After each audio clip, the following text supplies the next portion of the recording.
আসসালামু আলাইকুম ওরহমতুল্লাহি ওয়াবারাকাতুহু। আলহামদুলিল্লাহ, নিশ্চয়ই সমস্ত প্রশংসা আল্লাহ তাআলার জন্য। আমরা তারই কাছে সাহায্য চাই, তারই কাছে ক্ষমা চাই। আজকের আলোচনা বিষয় হলো নফস বা আত্মা কি, এবং কিভাবে আমরা আমাদের নফসকে নিয়ন্ত্রণ করতে পারি। মানুষের সবচেয়ে বড় শত্রু যদি কেউ তাকে, সেই শত্রু বাহিরে নয়, বরং নিজের ভেতরে, আর সেটাই হলো নফস। নফস কি? নফস হলো মানুষের ভেতরের ইচ্ছা, কামনা, বাসনা এবং প্রবৃত্তি। এটা মানুষকে ভালোর দিকেও নিতে পারে, আবার খারাপের দিকেও টেনে নিতে পারে। আল্লাহ পবিত্র কোরআনে বলেন, নিশ্চয়ই নফস মানুষকে খারাপ কাজের নির্দেশ দেয়। এর মানে নফস যদি নিয়ন্ত্রণের না থাকে, তাহলে এটা মানুষকে গুনাহের দিকে টেনে দেয়। নফসের তিনটি স্তর। ইসলামী আলেম ওলামারা নফসকে সাধারণত তিন ভাগে ভাগ করেছেন। এক, নফসে আম্মারা, এটা সবচেয়ে খারাপ নফস, যা মানুষকে শুধু খারাপ কাজের দিকে টানে। দুই, নফসে লাওয়ামা, এটা এমন নফস খারাপ কাজের পর অনুতপ্ত হয়, অন্যায় করার পরে অনুতপ্ত হয়। তিন, নফসে মুতমাইন্না, এটা শক্তিশালী নফস, যা আল্লাহর সন্তুষ্টিতে খুশি থাকে। আল্লাহ বলেন, হে প্রশান্ত আত্মা, তুমি তোমার রবের দিকে ফিরে আসো সন্তুষ্ট অবস্থায়। নফসের বিপদ। নফস যদি নিয়ন্ত্রণে না থাকে, মানুষ গুনাহে জড়িয়ে পড়ে,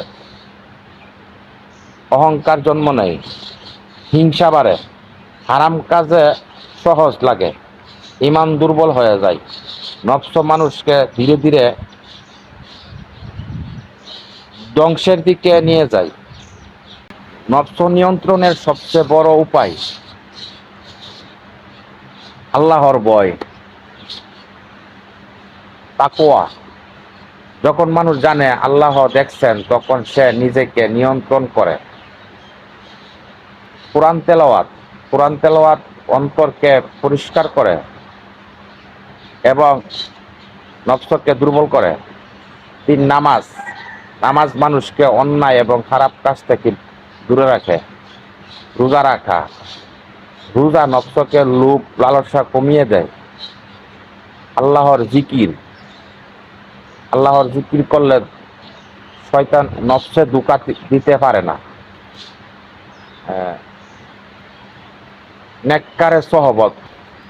নেককারে সহবত থাকলে নফস ভালোর দিকে টানে।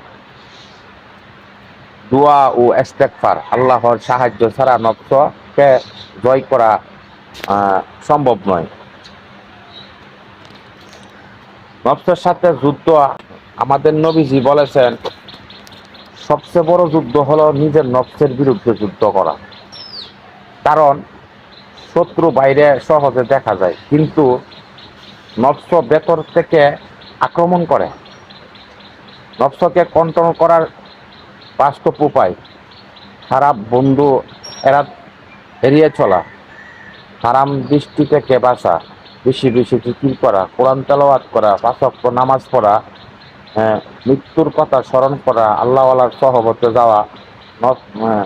নফসকে জয় করার পুরস্কার।